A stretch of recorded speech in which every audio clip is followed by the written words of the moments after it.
Igitondo cyiza kuri mwese tugeze ku itariki ya 14 z'ukwezi kwa 12 2025. Uyu munsi turaza gusoma igitabo cy'itangiriro igice cya 45 gifite imirongo 28. Yosefu yirondorera bene se. Umurongo wa mbere, Yosefu ananirwa kwiyumanganya imbere yabo bahagararanye bose, ahubwo avuga cyane nimusohore abantu bose bise ntihagire umuntu uhagararana na Yosefu. Yirondorera bene se. Umurongo wa kabiri, atera hejuru ararira, abanyegiputa barabyumva, abo mu nzu ya Farawo barabyumva. Umurongo wa gatatu, Yosefu abwira bene se ati ndi Yosefu data aracyariho. Bene se bashaka icyo bamusubiza kirabura, kuko bahagaritse umutima no kuba imbere ye. Umurongo wa kane, Yosefu abwira bene se ati ndabinginze nimunyegere. Baramwegera baravuga ati ndi Yosefu mwene so mwaguze ngo njyanwe muri Egiputa. Gatanu, none ntimubabare ntimwirakarire yuko mwanguze ngo nzanwe ino, kuko Imana ariyo yatumye babanziriza ngo nkize ubugingo bw'abantu. Umurongo wa gatandatu, inzara imaze imyaka 2 mu gihugu, hasigaye indi myaka 5 batazahingiramo ntibazasaruriremo. Karindwi, kandi Imana yatumye babanziriza ngo ibabesheho mugire icyo musiga mu isi, ibarokoze gukiza gukomeye. Umurongo wa 8, nuko none simwe mwanyohereje ino, ahubwo ni Imana, kandi yangize nka se wa Farawo n'umutegeka w'urugo rwe rwose n'umutware w'igihugu cya Egiputa cyose.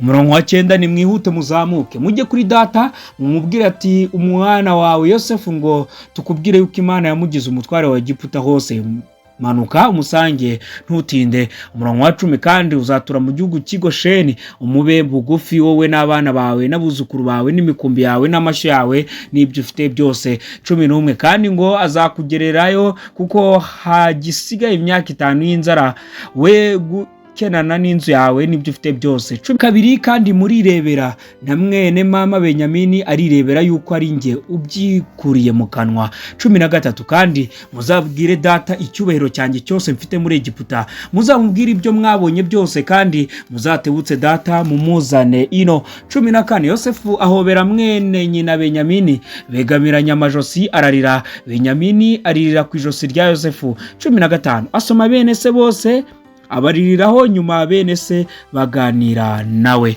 Farawo na Yosefu batumira Yakobo. Inkuru y'ibyigera kwa Farawo yuko bene se wa Yosefu baje binezeza Farawo n'abagaragu be cyane.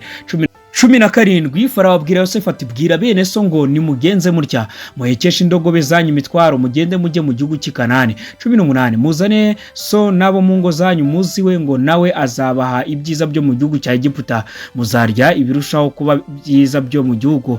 19, ndagutegetse kubabwira ati nimugenze mutya, mujyane amagare yo mu gihugu cya Egiputa yo gushyiraho abana banyu bato n'abagore banyu, muzane na so muze ino. 20, kandi ntimwite ku bintu byanyu kuko ibyiza byo mu gihugu cya Egiputa cyose ari ibyanyu. 21, abana ba Isirayeli babigenza batyo, Yosefu abaha amagare nk'uko Farawo yategetse, abaha n'impamba. 22, kandi uko bangana aha umuntu wese imyenda yo gukuranwa, ariko aha Benyamini ibice by'ifeza 300, amuha n'imyenda yo gukuranwa 5. 23, na se amwoherereza izi ntashyo n'indogobe 10 zihetse ibyiza bya Egiputa, n'indogobe z'ingore 10 zihetse imyaka y'impeke, n'imitsima n'ibyo kurya bindi by'impamba bya se. 24, nuko asezerera bene se bagenda ababwira ati mwirinde ntimutonganire mu nzira. 25, bava muri Egiputa barazamuka bagera mu gihugu cy'i Kanani kuri se Yakobo. 26, baramubwira ati Yosefu aracyariho, niwe mutware w'igihugu cya Egiputa cyose. Yakobo ararakara kuko atabemereye. 27, bamubwira amagambo yose Yosefu yabatumye. Abonye amagare Yosefu yohereje kumuhagurutsa, umutima wa se wabo Yakobo urahembuka. 28, Isirayeli aravuga ati nibyo bizi, Yosefu umwana wanjye aracyariho, ndajya kubonana nawe ntarapfa.